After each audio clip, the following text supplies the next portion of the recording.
नमस्कार, मैं शिवेंद्र सिंह अधिकारी, अनुदेशक व्यवसाय ड्राफ्ट्समैन सिविल, राजकीय औद्योगिक प्रशिक्षण संस्थान, चारबाग, लखनऊ।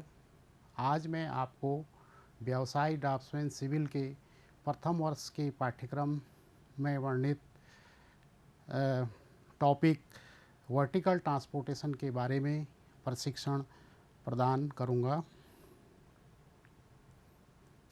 वर्टिकल ट्रांसपोर्टेशन क्या होता है और हम इसको कैसे प्रयोग करते हैं, किन किन भवनों में हम इनको प्रयोग करते हैं और ये कितने प्रकार के होते हैं, इसके बारे में हम आज जानकारी लेंगे। वर्टिकल ट्रांसपोर्टेशन भवनों में एक फ्लोर से दूसरे फ्लोर में पहुंचने हेतु जो हम व्यवस्था करते हैं उसे हम वर्टिकल ट्रांसपोर्टेशन कहते हैं। जिस भवन में एक से अधिक फ्लोर होते हैं उसमें इस वर्टिकल ट्रांसपोर्टेशन का हम लोग प्रयोग करते हैं या उसको हम प्रयोग में लाते हैं। भवनों में वर्टिकल ट्रांसपोर्टेशन की व्यवस्था, उसकी स्थिति का निर्धारण, ये दोनों महत्वपूर्ण कार्य होते हैं। यदि हम वर्टिकल ट्रांसपोर्टेशन का व्यवस्था सही ढंग से नहीं करेंगे तो हमको उसमें आने जाने या आवागमन में असुविधा होगी। वर्टिकल ट्रांसपोर्टेशन का डिज़ाइन करते समय हमें यह सुनिश्चित कर लेना चाहिए कि भविष्य में आग या कोई अन्य दुर्घटना के समय भवन में रहने वाले निवासी या उसमें वर्क करने वाले लोग सुरक्षित रूप से बच सकें। अब हम आते हैं ट्रांसपोर्टेशन या टाइप्स ऑफ वर्टिकल ट्रांसपोर्टेशन पे। वर्टिकल ट्रांसपोर्टेशन कौन कौन से होते हैं जिन्हें हम विभिन्न भवनों में प्रयोग करते हैं। उसमें सबसे पहला हमारा है रैंप, ये ट्रांसपोर्टेशन का पहला प्रकार है। दूसरा है लैडर, तीसरा है हमारा स्टेयर या सीढ़ी, लिफ्ट है या एलिवेटर इसको हम लोग कहते हैं, और चौथा है हमारा एस्केलेटर या इसको कहते हैं मूविंग स्टेयर्स भी हम इसे कहते हैं। इन 5 प्रकार के ट्रांसपोर्टेशन को हम सामान्यतः भवनों में या कहें हम आवासीय भवनों में या सार्वजनिक भवनों में या पब्लिक प्लेस में हम लोग प्रयोग करते हैं। अब हम वन बाय वन इन पे वर्टिकल ट्रांसपोर्टेशन के बारे में जानेंगे डिटेल से। इसमें सबसे पहले हमारा रैंप है। रैंप हमारा एक सामान्य कंस्ट्रक्शन होता है या एक इसको हम कह सकते हैं ढालू रास्ता कह सकते हैं, स्लोप में बना हुआ एक रास्ता कह सकते हैं। यह सीढ़ी के स्थान पर हम प्रयोग करते हैं और एक मंजिल से दूसरी मंजिल में जाने के लिए हम इसका प्रयोग करते हैं। और ये एक मंजिल से दूसरी मंजिल पर पहुंचने का बहुत आसान साधन भी है। इसको ख़ास तौर पर उस स्थान पर हम ज़्यादा प्रयोग करते हैं जहाँ पर बहुत सारे व्यक्ति या पब्लिक गैदरिंग ज़्यादा होती है तथा वाहन एक मंजिल से दूसरी मंजिल पर अधिक आते जाते हैं, वहाँ पर हम इस रैंप का प्रयोग करते हैं। अब हम इसके फीचर्स पर आते हैं। इम्पोर्टेंट फीचर क्या है रैंप के। रैंप को हम कम से कम 1:10 के ढाल पे बना सकते हैं और अधिक से अधिक 1:15 का स्लोप हम इसमें रख सकते हैं। यह आवश्यक नहीं है कि उसे हम सीधा बनाएं। रैंप को हम किसी भी शेप में बना सकते हैं, चाहे वो कर्व में का शेप हो, वक्राकार शेप हो, या किसी टर्न पे या किसी मोड़ दे के भी हम उसको बना सकते हैं। रैंप के दोनों तरफ हैंड रेल हम लोग लगाते हैं जिससे हमारी सेफ्टी हो, यानी जो व्यक्ति उसमें आ रहा है, चल रहा है, उसको वो पकड़ के जा सके या वो नीचे गिरने से बच सके, इसलिए उसमें हैंड रेल का भी हम प्रयोग करते हैं। सार्वजनिक भवनों जैसे अस्पताल आदि में जो रैंप हम प्रयोग करते हैं उसकी चौड़ाई लगभग 2.25 मीटर 2.25 मीटर तक हम रखते हैं, जिससे उसमें किसी पेशेंट को या उसको ले जाने में भी आसानी हो। रैंप भूतल तथा प्रथम तल पर ऐसे स्थान पर हमें बनाना चाहिए जिससे वहाँ पे हम आसानी से पहुँच सकें और वहाँ पे जगह, मूवमेंट की जगह जो है वो कम ना हो और लोग उसमें आसानी से आ जा सकें। रैंप सामान्यतः हम लोग रेलवे स्टेशन, हॉस्पिटल, गैराजेज तथा स्टेडियम्स वगैरह जो पब्लिक प्लेस या सार्वजनिक जगहें होती हैं वहाँ पे इनका प्रयोग हम लोग ज़्यादा करते हैं। उसके बाद रैंप में जो हम मेटल इस्तेमाल करते हैं, मटेरियल इस्तेमाल करते हैं, जिन पदार्थों से मिलाकर उसको बनाते हैं वो कौन कौन से पदार्थ होते हैं।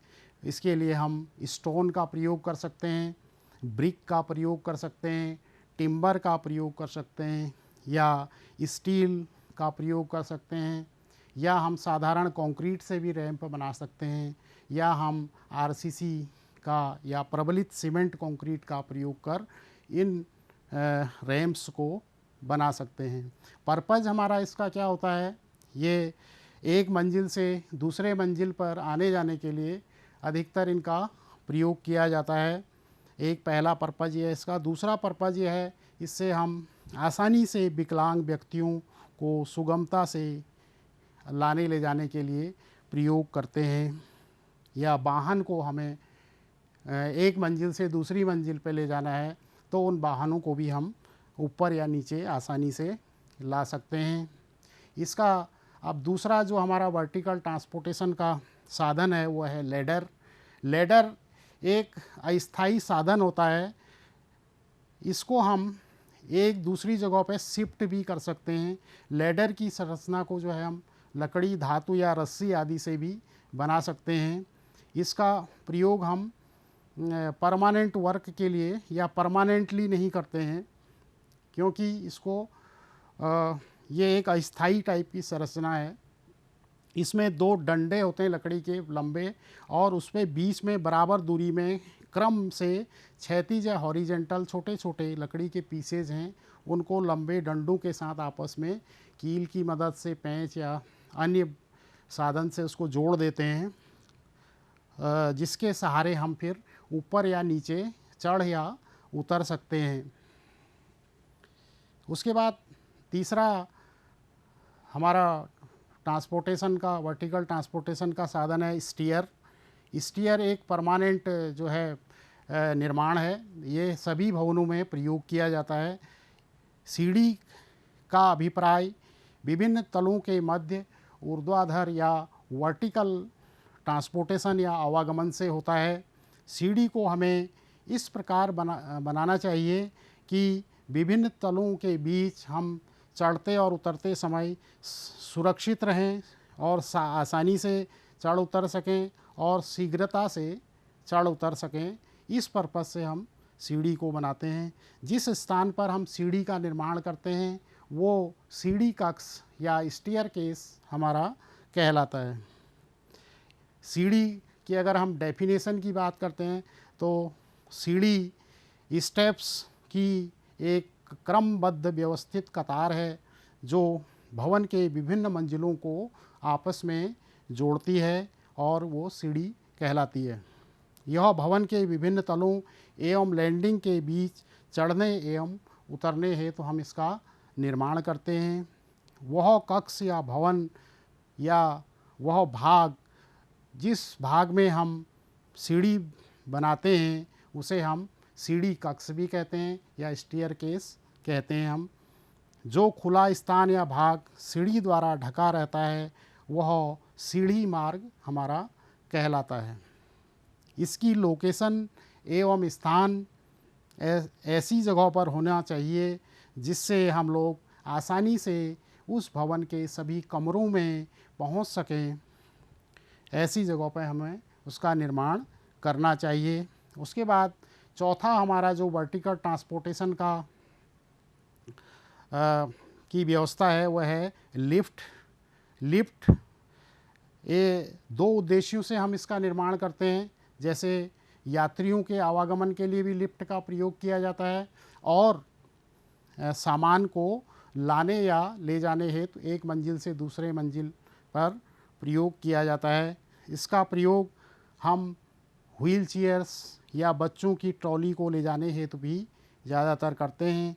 पैसेंजर लिफ्ट में हम स्वचालित स्लाइडिंग दरवाज़ा उसमें एक लगा रहता है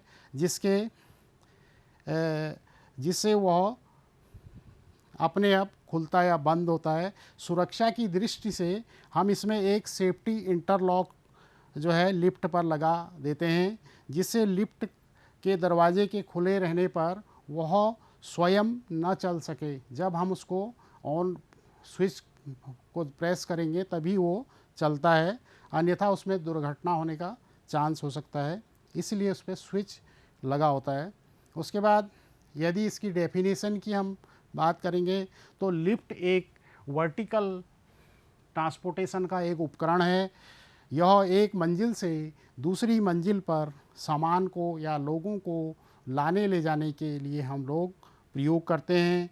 यह सामान्यतः इस लिफ्ट को हम लोग विद्युत मोटर या हाइड्रोलिक विधि द्वारा चलाते हैं।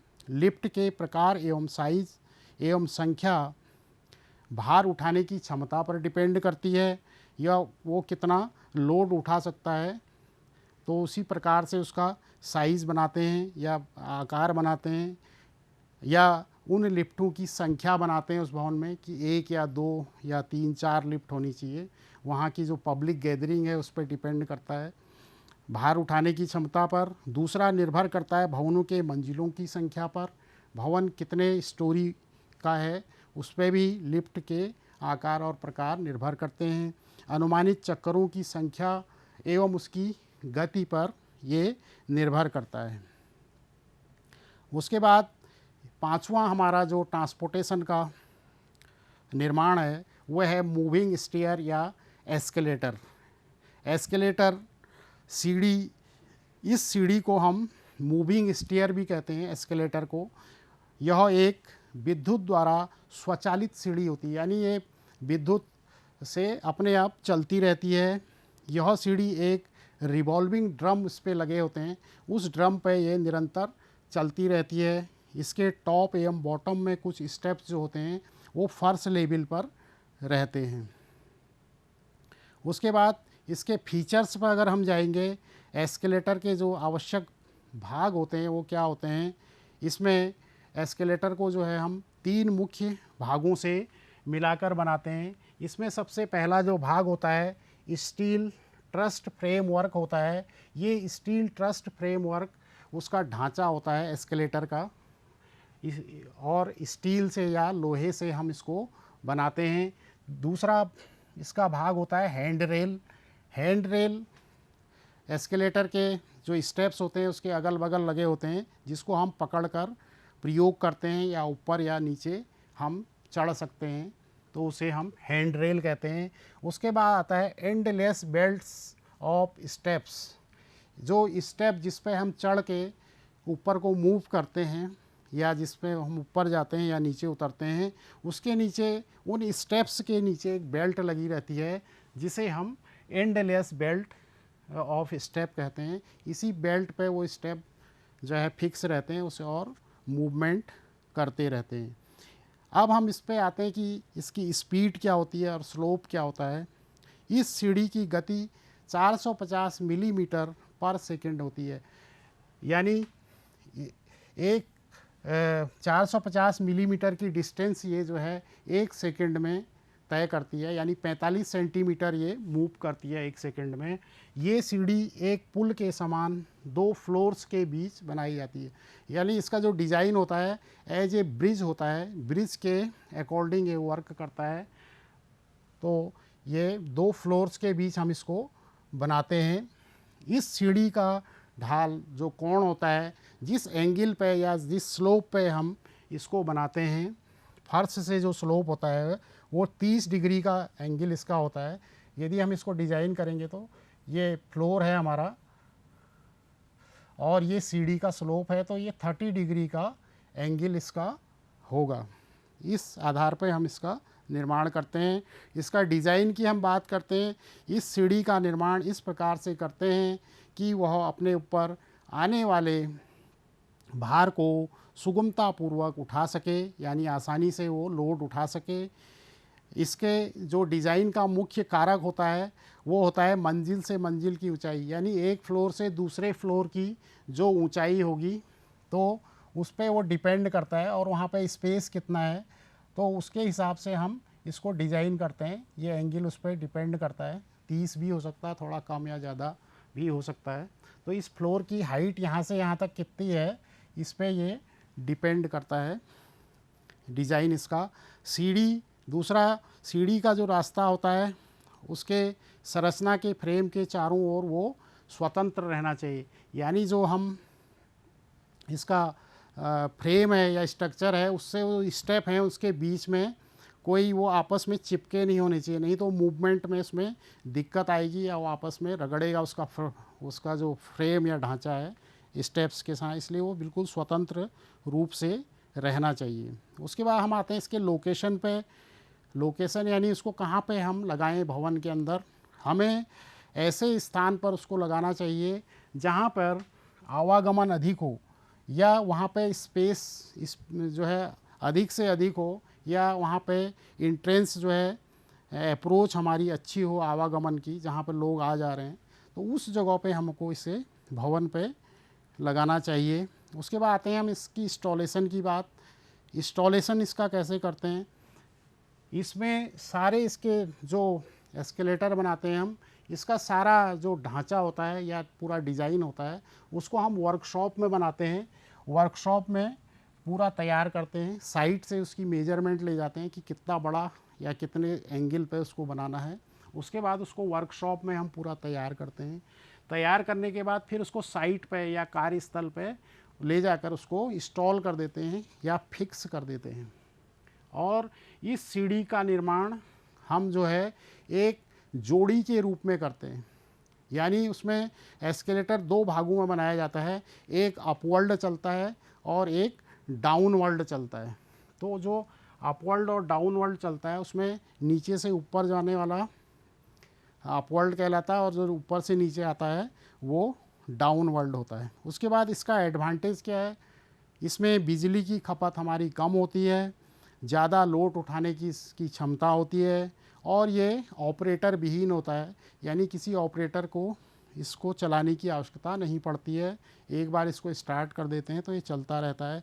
इस सीढ़ी को सार्वजनिक स्थलों पर हम अधिक प्रयोग करते हैं, या जहाँ भीड़ भाड़ वाली स्थान ज़्यादा होता है वहाँ प्रयोग करते हैं। तो ये हमारे ट्रांसपोर्टेशन के साधन थे।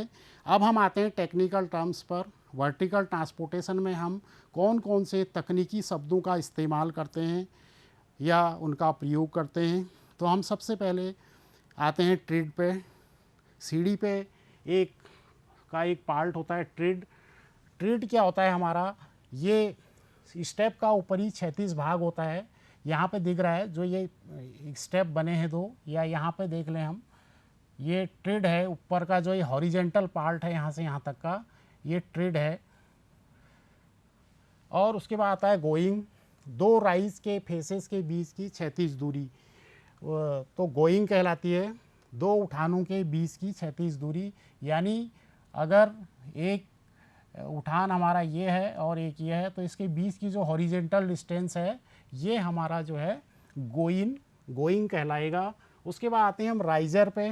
राइजर स्टेप के सामने के खड़े भाग होते हैं, यानी ये जो सामने का खड़ा भाग है वर्टिकल पार्ट, ये हमारा राइजर है।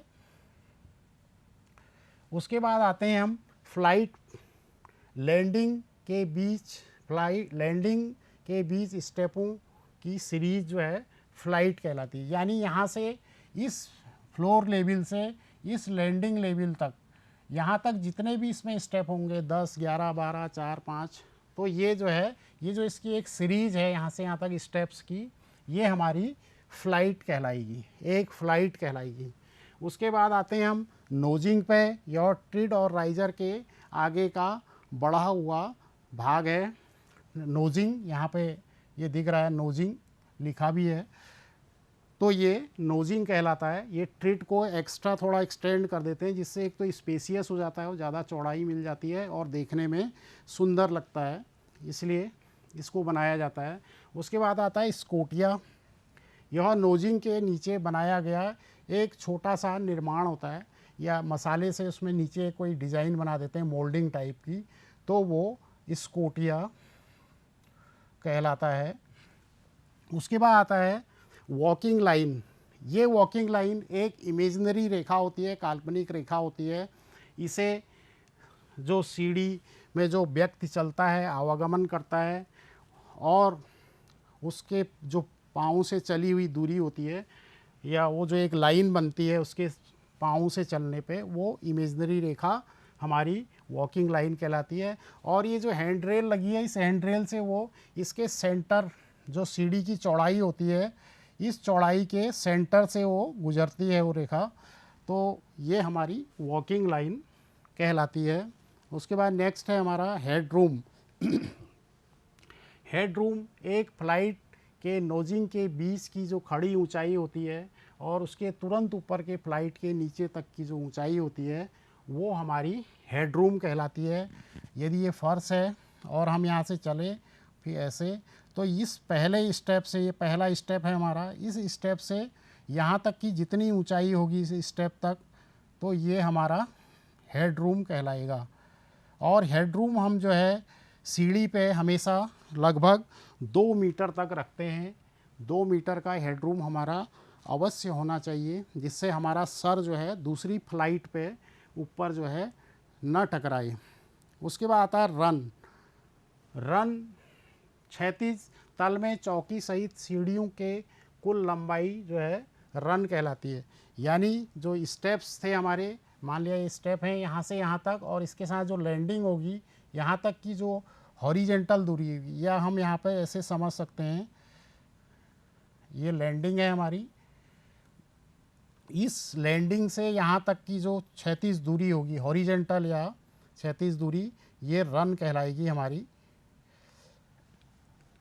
उसके बाद सॉफिट, सीढ़ी के नीचे का समतल भाग जो होता है सॉफिट कहलाता है। जो यहाँ पे ये सीढ़ी के नीचे का ये फ्लोर का लेवल है हमारा, या समतल जो है फ्लोर, यही जो है उसके नीचे का भाग हमारा सॉफिट या फ्लोर लेवल कहलाता है। उसके बाद आता है वेस्ट। इस सीढ़ी को या स्टेप्स को बनाने के लिए हम यहाँ पे क्या करते हैं, सीमेंट कंक्रीट का एक ढालू स्लैब डालते हैं। ये स्लैब हमारा जो है वेस्ट स्लैब कहलाता है। उसकी जो मोटाई होगी वो वेस्ट कहलाएगी। उसके बाद आते हैं हम स्ट्रिंगर। सीढ़ी के जो को सहारा देने के लिए जो तिरछे टेक लगाए होते हैं वो स्ट्रिंगर्स कहलाते हैं। यहाँ पे देख रहे हैं दोनों साइड सीढ़ी की, ये लकड़ी की सीढ़ी में होता है। उसके बाद स्टेप की समाप्ति पर लगाए गए तिरछे सपोर्ट स्ट्रिंग कहलाते हैं। इसके साथ एक छोटे से लकड़ी के गुटके लगे होते हैं, ये स्ट्रिंग कहलाते हैं। उसके बाद पिच आता है। पिच सीढ़ी का ढाल का कोण होता है। ये जो स्लोप है हमारा, ये कितने डिग्री का है, 30, 35 या 20 डिग्री का, ये पिच हो गया। उसके बाद लैंडिंग, यह 2 फ्लाइटों के बीच का क्षैतिज भाग है, तथा ये आने जाने में रेस्ट पॉइंट भी होता है हमारा, तो इसको हम लैंडिंग कहते हैं। उसके बाद ब्लस्टर, स्ट्रिंग और हैंड रेल के फिक्स खड़े मेंबर जो हैंड रेल को सहारा प्रदान करते हैं वो ब्लस्टर कहलाते हैं। और न्यूएल पोस्ट, सीढ़ी के अंत में लगा पोस्ट जो स्ट्रिंग और हैंड रेल को सहारा प्रदान करता है वो न्यूएल पोस्ट कहलाता है। ब्लस्ट्रेड और बैरिस्टर, हैंड रेल और इसको मिला के ब्लस्टर, ये जितना भी हमारा एक मिला जुला जो है फ्रेमवर्क होता है, इसको हम बैरिस्टर या ब्लस्टर कहते हैं। उसके बाद हम आते हैं टाइप्स ऑफ स्टेप पर। टाइप्स ऑफ स्टेप हमारे 3 अलग अलग प्रकार के होते हैं, जिसमें पहला होता है फिलर स्टेप, जो एक साधारण आयताकार स्टेप होता है। दूसरा होता है बुल नोज स्टेप, जिसमें एक सबसे नीचे का स्टेप को हम थोड़ा राउंड शेप में कर्व में मोड़ देते हैं, बुल शेप स्टेप कहलाता है। उसके बाद आता है कमोड स्टेप। इस प्रकार का स्टेप इस सीढ़ी के सबसे नीचे का स्टेप जिसे हम थोड़ा कर्व में बना देते हैं तो वो कमोड स्टेप कहलाता है। और फिर आता है हमारा डांसिंग स्टेप। ये डांसिंग स्टेप है, इसका कोई एक केंद्र पर ये आधारित नहीं होते हैं, इसलिए इन्हें डांसिंग स्टेप कहते हैं। और उसके बाद आता है राउंड एंडेड स्टेप। ये राउंड एंडेड स्टेप है,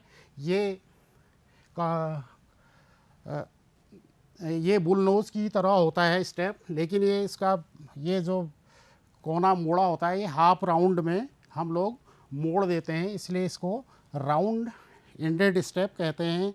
उसके बाद आता है स्प्लेड स्टेप। इसमें इसका कोना जो है हम तिरछा मोड़ देते हैं या चैम्फर्ड कर देते हैं इसको, तो हम इसको स्प्लेड स्टेप कहते हैं। उसके बाद अंतिम है एक वाइंडर।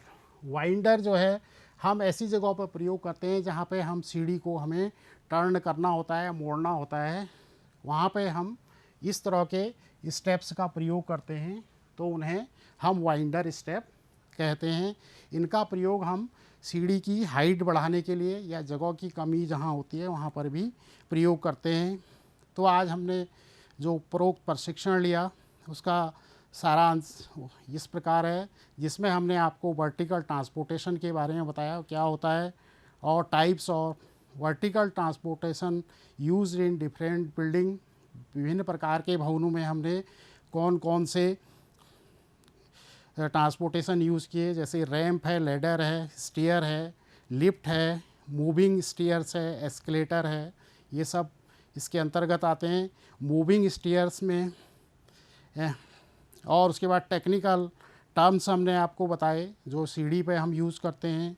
टाइप्स ऑफ स्टेप्स के बारे में बताया, जिसमें filler step, commode step, round ended step था, वाइंडर थे, बुलनोज स्टेप थे हमारे, और डांसिंग स्टेप और स्प्लेड स्टेप हमने आपको प्रशिक्षण दिया। आज का जो संदर्भ हमने लिया है वो निमी नेशनल इंस्ट्रक्शनल मीडिया इंस्टीट्यूट की ई बुक से हमने प्रयुक्त संदर्भ लिया है। आशा है जो प्रशिक्षण मैंने आपको आज प्रदान किया भविष्य में वो आपके लिए उपयोगी सिद्ध होगा। धन्यवाद।